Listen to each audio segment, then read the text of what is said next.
నిన్న జగన్మోహన్ రెడ్డి గారి గుంటూరు పర్యటన ఎలా చూడాలి అసలుకి? ఎలా చూడాలంటే అర్థం కాలేదు సార్. ఆ జన ప్రభంజనాన్ని ఎందుకు వచ్చాడు అసలు? గుంటూరు ఎందుకు వచ్చాడు?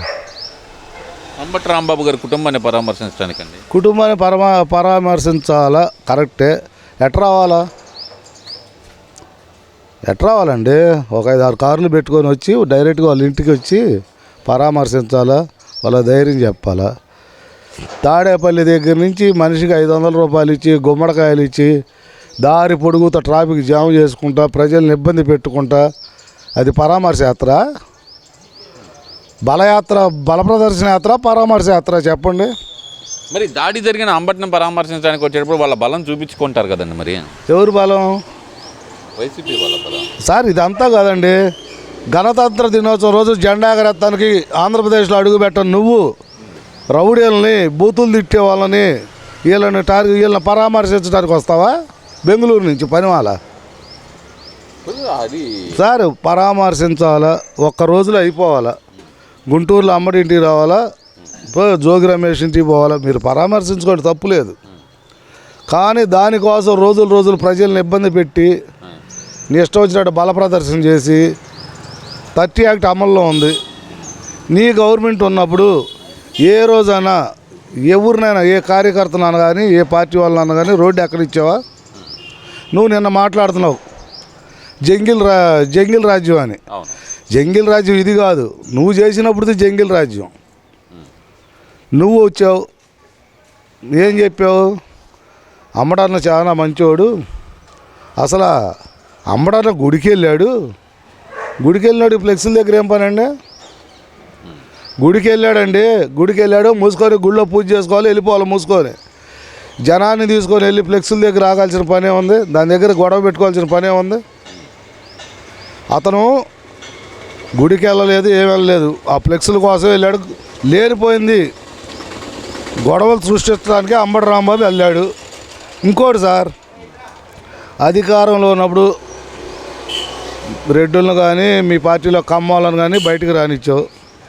ఇవాళ అధికారం లేదు, జనాలను ఎడగొట్టాలా, కులాలకు కుంపడి పెట్టాలా అని ఇవాళ కాపుల్ని, బీసీలని వాళ్ళని తీసుకొస్తున్నావు. ఇవాళ మీ రెడ్డులను బయటికి పంపే మాట్లాడడానికి అంబటి రాంబాబు గారు అరెస్ట్ అయ్యారండి. మీ నాయకులు బయటకు వచ్చి మాట్లాడరా? సరే, గల్లా మాధవి గారు అడిగారు, సరే మీకు ఏమైనా ఉంటే 11వ తారీఖు నుంచి అసెంబ్లీకి రండి, మీ 11 మంది అసెంబ్లీలో మాట్లాడినదని. నీకు దమ్ము ధైర్యం ఉంటే, నీకు నిజంగా ప్రజాస్వామ్యం మీద నమ్మకం ఉంటే, నిజంగా ప్రజాస్వామ్యం మీద నీకు నమ్మకం ఉంటే, నీ పార్టీకి కానీ నీకు కానీ పోండి, అసెంబ్లీకి పోండి. అసలు సిగ్గు శరం ఉండాలండి. అసెంబ్లీకి పోకుండా జీతాలు తీసుకోవడానికి సిగ్గు శరం ఉండాలి. ప్రజాసొమ్మది, ప్రజాసొమ్ము, ప్రజల సమస్యల గురించి మాట్లాడకుండా మీరు బూతులు తిట్టినోడిని, వాళ్ళు ఇష్టం వచ్చినట్టు చేసిన వాళ్ళని రప్ప నరుగుతాను వాళ్ళని పరామర్శిస్తారు. అలా జగన్మోహన్ రెడ్డి గారు ఒకటండి, ఎవరెవరిని పరామర్శించారు? తెనాల్లో గంజాయి బ్యాచ్ని, మాచర్ల మటర్లు చేసిన పిన్నెల్లి సోదరుల్ని, అనంతబాబుని, ఏది డ్రైవర్ని చంపి ఇంటికాడ పార్సిల్ చేశాడు చూడండి, అనంతబాబుని, వీళ్ళని పరామర్శించాడు కదా జగన్మోహన్ రెడ్డి. ఈయన ఒకరోజు ప్రచారానికి వచ్చినప్పుడు, వేరే పని మీద వచ్చినప్పుడు, వాళ్ళ కార్యకర్త కారు కింద పడ్డాడు, అతను చనిపోయాడు. అతని ఇంటికి వచ్చాడు అతను. కార్యకర్త మేము పిలిపించుకున్నాం కదా ఇంటికి. అవునండి, వాళ్ళ ఇంటికి వచ్చావా? మేము పిలిపించుకున్నామండి అక్కడ. అవును, ఇప్పుడైనా అంబటి రాంబాబు భార్య పిల్లల్ని తాడేపల్లి పిలిపించుకో, అక్కడ పరామర్శించు. జనాలందరిని ఇబ్బంది పెట్టి నాయకుడు అండి, ప్రజానాయకుడు అంట, టైగర్ అంట ఆయన. ఎవరు? అంబటి రాంబాబు. అంబటి రాంబాబు టైగరేనండి. గంట టైగర్ కదా, గంట టైగరు, రికార్డ్ డాన్సరు. ఏంది అసలు ఏ రకంగా కాపు నాకుడు అయ్యాడండి అంబటి రాంబాబు? ఇదే అంబటి రాంబాబు అదే కాపుల్ని తాగుబోతులు, తిరుగుబోతులు, వ్యసనపరులు, తెలివి తక్కువలు, అసలు వీళ్ళు నాకు వేయలేదు ఓట్లు, వీళ్ళంతా జనసేనకు వేసుకున్నారు అని మాట్లాడాడు. ఇతను కాపు నాయకుడు ఎట్టవుతాడు? ఇంకొక ఆయన ఉన్నాడు, ముద్రగడ పద్మనాభరెడ్డి గారు. ఆయన ఆల్రెడీ ఎంఆర్ఓ గారి ద్వారా పేరు కూడా మార్చుకున్నాడు కదా చట్ట ప్రకారమే. మరి అతను కాపు నాయకుడు ఎట్టవుతాడు ఇప్పుడు? అంటే పేరు మార్చుకున్న తర్వాత కులం ఏమన్నా మారుతుందంటారా ఆయన? మరి రెడ్డి అని ఎందుకు పెట్టుకున్నా? నా కాపులతో పని లేదని రెడ్డి అని పెట్టుకున్నావు కదా, ఎందుకు పెట్టుకున్నా? నాని ఈ పేపర్లు పట్టుకోండి ఒక అసిస్టెంట్ లాగా. అసలు కాపులకు నువ్వు ఎంత గౌరవించావు నిన్నే తెలిసిపోయింది. నాని ఈ పేపర్లు పట్టుకో. నాని వయసు ఎంత, నీ వయసు ఎంత? వాళ్ళ తండ్రి గారితో రాజకీయం చేశారు పేరు నాని గారు. అవునండి. నాని పేపర్లు పట్టుకో అంటే నాన్నగారి పేపర్లు పట్టుకున్నాను, తప్పులేదు. నాని నిన్న ఎట్ట తయారయ్యాడంటే జగన్మోహన్ రెడ్డి అసిస్టెంట్ కింద తయారయ్యాడు. ఆ మాట ఎందుకులేండి, నికరంగా అండి. కావాలంటే చూడండి, వీడియోలో వచ్చింది చూడండి. జగన్మోహన్ రెడ్డికి అసిస్టెంట్ లాగా తయారయ్యాడు నాని. అంటే తెలుగుదేశంలో కాపులు లేరా, బీజేపీలో కాపులు లేరా, కాంగ్రెస్ పార్టీలో కాపులు లేరా, వైసీపీలో ఉన్న కాపులను చెప్పమంటారా? గంట అరగంట సుకన్య అమ్మడు రాంబాబు గారు ఏమండి. పోతేనేమో ఇంకోటి రంగా గారిని తెచ్చావు. రంగా గారిని చంపిన దేవినేని నెహ్రూ గారి కొడుకు అవినాష్ నీ పార్టీలో పెట్టుకున్నావుగా. రంగా గారు అబ్బో కాపు నాయకుడు, అమ్మడు రాంబాబు రంగా గారి శిష్యుడు అన్నావు. దేవినేని అవినాష్ని నీ పార్టీలో ఎందుకు పెట్టుకున్నావు? నిజంగా నీ కాపుల మీద ప్రేమ కారుతుందిగా ఇవాళ, సొల్లు గారినట్టు ఎందుకు పెట్టుకున్నా? ఎన్ని కాదండి, ఒకవేళ పొరపాటున నోరు జారినా సరే క్షమాపణ చెప్పాడు కదా, క్షమాపణ చెప్పాడు. క్షమాపణ చెప్పండి ఒక్క మాట. నేను చంద్రబాబుని తిట్టలేదు, నా వెనకమాల ఒక ఆడ మనిషి వస్తే అమ్మాయిని తిట్టాను అన్నాడు. ఎవరికి చెప్పాడు? క్షమాపణ చెప్పాడా? చూపెట్టమనండి ఒకచోట అన్న. నిన్న జగన్మోహన్ రెడ్డి గారు ప్రెస్ కాన్ఫరెన్స్ పెట్టాడు. వేరే టీవీ ఏదన్నా ఉందా అక్కడ? వేరే ఛానల్ ఏదన్నా రానిచ్చారా? ఏమండి, అన్నీ నీకు పేటీఎం ఛానల్ అన్నీ తీసుకొచ్చి ఎదురుగా పెట్టుకున్నావు. నీ ఇష్టం వచ్చినట్టు మాట్లాడుతున్నావు. వేరే ఛానల్ ఆయన వచ్చి నిన్ను అడిగాడు, ఒక క్వశ్చన్ వేసాడు. నా గొంతు నొప్పికుంది, నేను మాట్లాడు. గంటన్నర మాట్లాడినోడికి ఒక క్వశ్చన్కి ఆన్సర్ చేయడానికి గొంతు నొప్పి వచ్చిద్దా? ఏమండి, మళ్ళీ ఇవాళ పోతాడు విజయవాడ పెంట చేస్తాడు. నిన్న గుంటూరు పెంట చేశాడు, విజయవాడ పెంట చేస్తాడు. మళ్ళీ ఎల్లుండి పోయి బెంగళూరులో కూర్చుంటాడు. వాళ్ళు రెచ్చగొడతాం ఎందుకు? ఇప్పుడు ఒకటండి, ఇన్నాళ్ళు జరిగింది, ఇప్పుడు ఎందుకు జరిగింది? కావాలని జగన్మోహన్ రెడ్డి కులాల మధ్య కుంపటి రేపడానికి, బీసీలని కాపుల్ని కూటమికి దూరం చేయడానికి, పవన్ కళ్యాణ్ని కూడా బ్లేవ్ చేయడానికి పకడ్బందీ స్క్రిప్ట్ ఇది. తాడేపల్లి ప్యాలెస్ నుంచి, ఎకలింగ ప్యాలెస్ నుంచి పకడ్బందీ స్క్రిప్ట్గా అమ్మడు ఎందుకంటే రూపాయికి 10 రూపాయకి అమ్ముడు పోయేది వీళ్ళిద్దరే. ఏమండి, రేపు కావాలంటే చూడండి, వచ్చే ఎలక్షన్లో సీట్లు కూడా ఉండవు. మళ్ళీ నిన్న ఒక కొత్త వాగ్దానం, అది నిజమో కాదో తెలియదు, అమ్మడి గారి కూతుర్ని గుంటూరు ఇన్ఛార్జిగా చేస్తారంట. సరే, వాళ్ళ పార్టీ వాళ్ళ ఇష్టం చేసుకోమన్నాడు, తప్పు లేదు. అంతేగాని నువ్వు ప్రజల మధ్యకి వచ్చి రెడ్ బుక్ అన్నారు, ఆ బుక్ అన్నారు. నువ్వు చేసింది ఏంది? నువ్వు చేసిన రాజ్యాంగం ఏం చెప్పు? ఎవరినన్నా ధర్నా చేయడానికి కానీ, ఓను బంద్ చేయడానికి కానీ, లేదా ప్రశ్నించడానికి కానీ రోడ్డు ఎక్కడ ఇచ్చావా?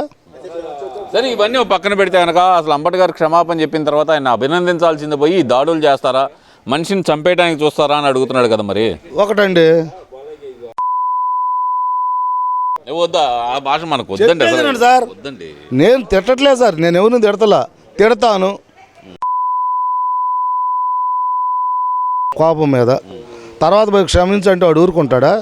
లాగోడు తెంగుతాడు, మెడజోలు ఇరిగేటట్టు లాగోడు ఇస్తాడండి, మెడజోలు ఇరిగేటట్టు. ఎన్నిసార్లు ఊరుకుంటారండి?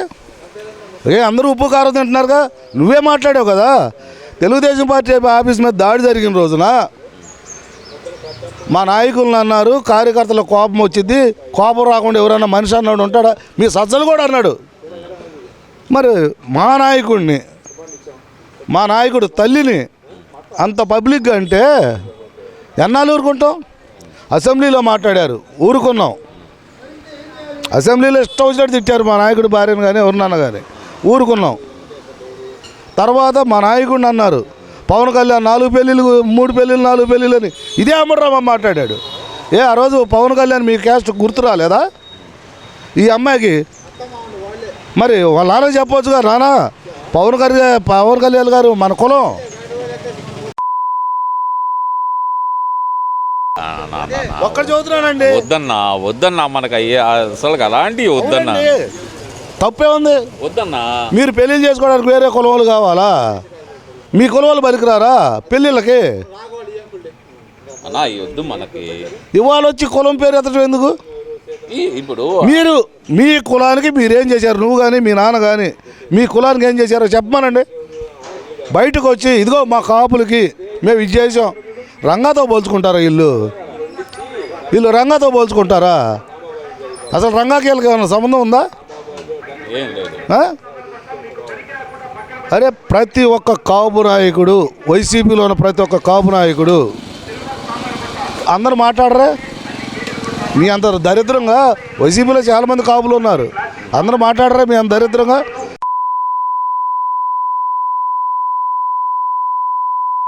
వద్దు అన్న, వాళ్ళు మాట్లాడారని చెప్పి మనం అదే భాష మాట్లాడొద్దని నేను చాలా. ఒక ముఖ్యమంత్రిని పట్టుకొని అంటావా? నీకు అంత దమ్ము ఉందా? నువ్వు అంత దమ్మున ఉండేవాడికి దమ్ముంటే రా, జనంలో తెలుసుకో. నీకు పోలీసు వాళ్ళు రాకుండా రమ్మన్నాడు ఎవరు? అనిల్ కుమార్ యాదవ్. ఆ పోలీసులో లేకపోతే ఈ దిక్కుమాలినోడు ఇదే ఇవాళ పాడమోయాల్సి వచ్చేది. ఇదే అంబటి రాంబాబుకి. అదే అంటుంది, ఈ దాడుల సంస్కృతి అసలు ఎలా చూడాలంటారు సార్? తోట చంద్రయ్య అనే నాయకుడిని పట్టపగలు పీకకు వచ్చిన రోజున ఎక్కడ పోయింది మీ రాజ్యాంగం? మీ ప్రజాస్వామ్యం ఇవాళ మాట్లాడుతున్నారే, ఆ రోజు ఏం చేశారు? పట్టపగలు పీక కోసారే. తెలుగుదేశం పార్టీ ఆఫీస్ని నిర్దాక్షిణ్యంగా పగలగొట్టారే. ఎన్టీ రామారావు విగ్రహాలని రేతులు కూల్చారే. మీరు చేసిన దారుణాలు ఏంటి? మీరు చేసిన దారుణాల గురించి చెప్పండి. ఇవాళ మళ్ళీ విడదల రజనీ గారు మాట్లాడుతుంది, ఏదన్నా ఒక మాట అంటే దాడి చేస్తారా అని. నువ్వు చిలకలూరుపేటలో చేయించింది ఏందమ్మా? చిలకలూరుపేట ఏరియాలో నువ్వు చేయించింది ఏంది? మాచర్ల ఏరియాలో మీరు చేసింది దాడులు కాదా? మీరు హత్యలు చేశారు, దాడులు కూడా కాదు, హత్యలు చేశారు. మీరు ఇవాళ ఒక్కటేదో జరగంగానే అమ్మో పొలోలు అంట. ఇంకొకటి అసలు అంబటి రాంబాబు కారు తగలబెట్టింది, ఆఫీస్ తగలబెట్టింది మీ పార్టీ వాళ్ళే. అది చూసుకోండి.